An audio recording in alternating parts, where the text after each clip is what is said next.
Happy Monday. Hope all you had a great weekend. My weekend was pretty good. There was one problem yesterday. So I watched WWE Fastlane last night, and I was super pissed. Vince McMahon, fuck you. He let Bill Goldberg win the world title. I'm mad as fuck that you let a 50-year-old motherfucker win the title. I'm mad. But anyway, like I said, hope all you had a great weekend. So before I get into before I really get into this episode, let me just say it was so good to see Hillary B. Smith, aka Nora Buchanan, Hannon, Gannon, Buchanan. Um, this episode was actually good. I didn't have to fast forward anything. I didn't have to mute the TV. I didn't have to turn the channel. Enjoyed this episode like from beginning to end. I enjoyed it. But let me tell y'all a little story because I got to talk about Nina in the episode. But let me just tell y'all a story about Michelle Stafford, right? And I was telling somebody this last night on Twitter. So it's not like I got beef with Michelle Stafford, but it's funny. I'm gonna tell you this story. So Michelle Stafford, right? She blocked me on Twitter. True story. She blocked me on Twitter. I still don't know why she blocked me on Twitter. I don't know why. I never tweeted anything negative to Michelle Stafford.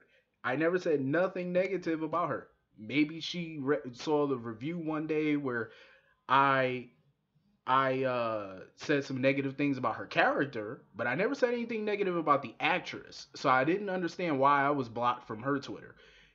I'm like, and because I was tweeting her one day, and her Twitter handle never popped up. So I went to her Twitter page, and it says I was blocked from her Twitter. I'm like, why the fuck did I get blocked? I didn't do anything to her. So I was like, okay, well, since her character Nina Cassadine is a petty bitch, I guess she wants to be petty too. So I said, okay. It's a true story. I'm not even bullshitting you. It's really true. So anyway, let me get into this episode. Um, she wants to be petty. I can be petty too. So I'm just saying. Anyway, I love the scene between Nora and Diane. Let me tell you something. I can watch Nora and Diane go at it all day, 7 days a week. That's how good they are. I can watch them all day and just be fascinated by their conversations. It was an interesting shit, and Nora played it beautifully. Like, and I was kind of looking at Diane like, why is Diane telling a perfect stranger all of her business? Like, she didn't go into detail about things. She didn't go into detail about her client. She represents Sonny. She didn't even mention Sonny's name. But of course, Nora, being the legal eagle that she is, of course she did her homework on Diane prior to coming to Port Charles when she knew that she was taking over this case. She knew Diane was representing Sonny. She knew about Lulu being Sonny's daughter-in-law. She knew, of course, because any good lawyer is going to do their due diligence, of course. And I found it kind of funny that um Diane didn't really do her due diligence. I mean, she know of Nora, but she never seen Nora. I'm like, Diane, I know you heard of Nora, but you mean to tell me you never Googled her? You never seen a photo? Because you can Google her and a instant picture of Nora is going to pop up. Like, I'm just saying, with this modern day technology, anybody can Google anybody. Um, but it was funny that Nora is actually a big fan of Diane, not just her law career, but she's a big fan of her writing career too, because she wrote The Adventures of Damien Spinelli, and she was asking Diane about when she's gonna come out with another book, and Diane said, her law, her legal clients basically keep her busy, so she's not coming out with another book anytime soon. Um, so then Lulu and Laura pop up, and Diane gets the shock of her life when Valentine pops up and find out that Nora is Valentine's lawyer. But even though Diane was shocked, she never wavered. Like, she never even bat an eyelash. Like, she just kept her cool the entire time. So it was kind of funny seeing that scene. Um, and then Nora, she had to brief, Valentine and, figure out what's going on with him and Nina because she needs Nina at the custody hearing. Like, you have to present a united front. And that's what Valentine was telling Nina when he went to her office.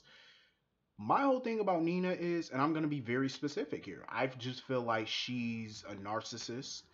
She has issues that I think she needs to seek therapy for. I really do. I think that her character needs to go to therapy. I'm just saying.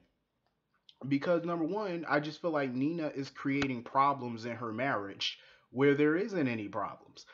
Her and Valentine have only been married for 2 months, I want to say, going on three. I think they've been married going on 3 months. And you're already not coming home at night. You're already staying at the office all night long. Like, I just feel like Michelle Stafford and Nina Cassadine are both petty people. That's how I feel. And I feel like Nina was very petty. And I mean, come on. Windermere is a huge castle. Huge. You mean to tell me you couldn't just go sleep in one of the many 50 bedrooms that's in that place? You had to go stay at the office all night long and be that petty?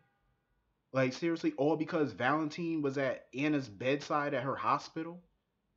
That means, oh, you got feelings for her now? That, like, her insecurities are ridiculous. I'm like, really? Y'all only been married a short amount of time and you're basically creating problems in your marriage where there really isn't any problem. Like, you think if Sonny was at some a certain, like, if he was at Olivia's bedside, you think, not Olivia Jerome, but Olivia Falconeri. If Sonny was at Olivia's bedside, you really think Carly would, leave the house and not come back all the night and be petty and ignore Sonny all day because he was at his baby mother bedside? And that's his baby mother. Valentine and Anna don't even share no kids. They never even slept together, never nothing. Never had a relationship before. And you're mad because he's trying to show his human side? The woman collapsed in front of him at his house. Of course he was at her bedside. He was checking on her. It's called being humane and doing the humane thing. Like, I don't understand, why are you giving him the cold shoulder and moving out of the house for a night and not coming home, not calling him, not taking a phone call. I just feel like that's some petty shit. In a new marriage, no less. You're still in the honeymoon phase, basically. Y'all haven't even been married 5, 6 months. You haven't even been married half a year. And already you leaving the house and not returning phone calls. I just felt like that was petty as shit. Like, seriously. And now basically she wants Valentine to come begging. Valentine pretty much was honest with her and she's still talking about, oh, I don't know if I could trust you. Really? I mean, I get it. In a marriage, you don't want him keeping no secrets or whatever about his past. But everything that happened was back in the 80s. That was like damn near 30 years ago. That was way before he met you. I mean, should he have told you about him and Anna? Maybe. But maybe he was waiting for the right time to tell you and you just kind of didn't give him a chance. Like, relax. It's a new marriage. Damn. How petty can you be? And now you don't want to.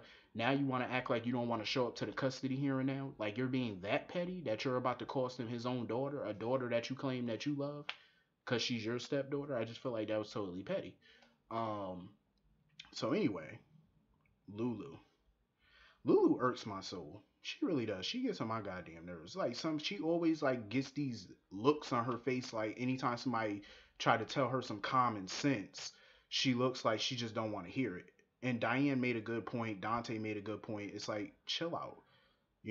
Diane's a good lawyer. She got your back. Relax. Like she already warned Lulu. Going for full custody is a hard thing to do, especially seeing as how Charlotte is very comfortable with Valentine.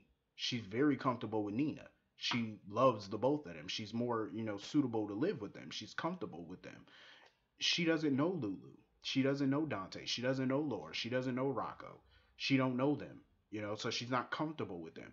And multiple times that she's been in Lulu's presence, she showed hostility towards her. She's had tantrums towards her. She has had attitudes with her. She obviously don't like you because you're too damn pushy. It's like Lulu needs to back the fuck up. That's going to work against you in the custody hearing because any smart lawyer is going to bring that up. And Valentine going to tell Nora, like, back the hell off. Um, but of course, Laura has her own agenda. So apparently, she went up to Nina's office to give her a proposition, whatever that is. Uh, I think, in all, I really think Valentine and Lulu should just share custody, and Lulu should try to get to know her. Stop being so pushy. Just take a step back and really try to get to know the girl. Stop trying to push your way and bulldoze your way into her life because it's just not going to work in your favor. It's just going to make her resent you and not like you even more. Seeing as how Claudette was the one who raised her. You need to ease your way into it, not push, just ease, bit by bit, little by little. Just build that relationship. It's kind of like building blocks. You know what I'm saying? You just add one block at a time until you get to a certain point. I just feel like Lulu needs to do that, but she's so damn impatient, so hot headed. She needs to listen to Diane. She needed to listen to Laura. Even Kevin tried to give her some common sense that she didn't want to hear. Dante tries to tell her. She just don't want to listen. So it's like, okay, if you lose the custody case, it's your fault. But anyway, Anna, everybody, Dante, Nate, Dante and Griffin are just basically trying to talk Anna out of leaving the hospital. She got her gun locked, loaded, and ready to shoot, and I don't blame her. You know, but Olivia Jerome back in town, she's a target, her daughter's a target, and she's not about to take that risk. She doesn't care if she does have a disorder. She don't care. She don't care if she has an illness. If she feels like her daughter's life is threatened and Robin is pregnant, she's gonna act, and I don't blame her. Um, so she told Griffin about Olivia or whatever, and her obsession with Duke. And mind you, Friday's episode, Griffin met Olivia, but he doesn't know who she is though. So, and you already know Olivia got some wild ass plans for him. The bitch is crazy. I'll get on that in a minute. Um, so not Lulu, Elizabeth. I don't understand something. What the fuck is Franco talking about? He tried to make it seem like Elizabeth is a target of Olivia Jerome. Olivia Jerome's not thinking about Elizabeth. Why would she be thinking about Elizabeth? Olivia doesn't even know Elizabeth. She wasn't even in town. Olivia Jerome was killed off or left town back then. Um, 7 years before 7 years before Elizabeth even came to town. Elizabeth didn't come to town until 97. She knows of Olivia Jerome, but she never met Olivia. And Olivia doesn't even know shit about Elizabeth. So why would she care about Elizabeth or harming her? Franco's just a whatever, sleazeball. Um, so they were in a parking garage, and that's when they found Julian in the trunk of Olivia's car. And Anna is trying to get Julian to tell her what the fuck Olivia's planning, because she wants to know, like, what is this bitch got up her sleeve? Olivia. Olivia. So she got Robin handcuffed. Yo, she has Robin handcuffed in the basement of the hospital, going on and on about Duke, on and on about this, trying to find. She got the damn blueprint to the basement of the hospital, trying to find that damn lab that Helena had years ago. So she finally finds it, and this bitch talking about resurrecting Duke. I just thought to myself, I'm like, how the fuck are you gonna resurrect Duke? First of all, he was cremated. This, you don't even have a body.